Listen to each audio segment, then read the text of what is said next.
तरीका यही है। તમે જો દરરોજ સવાર સાંજ 5 થી 10 મિનિટ આ પોઝિશનમાં રિલેક્સ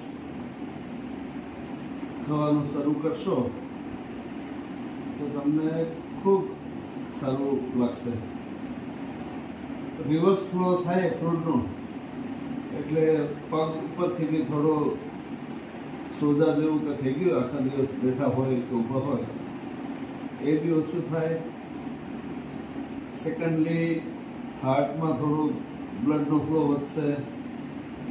થર્ડલી ઇવન આપણા માથા એટલે કે હેડ સુધી બી ફ્લૂડ જાય તો એનાથી ઓવરઓલ બોડીમાં આખા દિવસનું જે ઇમ્બેલેન્સિંગ થયું હોય બ્લડના ફ્લોનું એ ઇમ્પ્રૂવ થાય.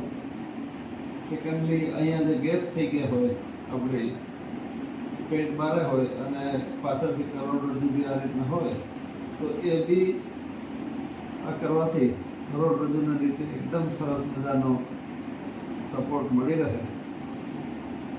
અને યોગાની ભાષામાં વિપરીત કરણી કહેવામાં આવે છે. વિપરીત કરણી કરવાથી શરીરને, મગજને, હૃદયને ઘણા બધા લાભ થાય છે એવું યોગા સેશનમાં કહેવામાં આવતું હોય છે. હું ઘણી વખત આ કરું છું, જેનાથી મને ખૂબ રિલેક્સ, શાંતિ અહેસાસ થાય છે. તો આપ બી પ્રયત્ન કરી શકો છો. રાત્રે સૂતા પહેલાં અથવા સવારે ઉઠીને તમારા ઘરની કોઈ બી દિવાલ જોડે તમારા હિપ્સને આ રીતના એકદમ સેટ કરી અને તમે અર્ધ રીતના સૂવો.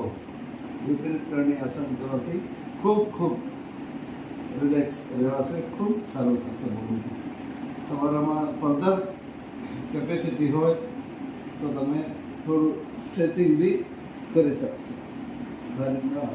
તમે સ્ટ્રેચ કરશો તો બી આખા પગને ફર્ધર સ્ટ્રેન્થ મળશે અને સારું બી લાગશે. કોશિશ કરો.